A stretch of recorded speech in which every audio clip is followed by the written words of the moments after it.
আমরা বাংলাদেশের রাজনীতিতে মেধাভিত্তিক, প্রযুক্তি নির্ভর এবং অগ্রচিন্তার মানুষদেরকে নিয়েই বাংলাদেশের আগামীর ভবিষ্যৎ এবং রাজনীতি নির্মাণ করতে চাই।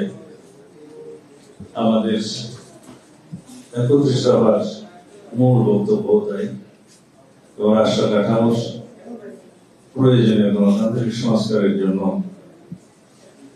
আমাদের প্রয়োজন অনেক মেধাবী নেতৃত্বের, প্রতিভাবান মানুষদের, যারা জাতীয় অর্থনীতি এবং গণতান্ত্রিক সংস্কারের জন্য যথেষ্ট গুরুত্বপূর্ণ ভূমিকা রাখতে পারবেন।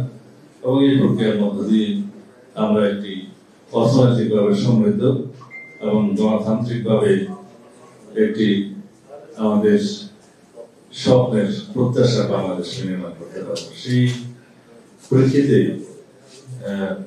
জনাব রেজা কিবরিয়া বাংলাদেশ জাতীয়তাবাদী দলের পতাকা তলে যোগদান করার, জাতীয়তাবাদী দলে যোগদান করার ইচ্ছা প্রকাশ করলে আমরা সেটাকে আন্তরিকভাবে স্বাগত জানিয়েছি।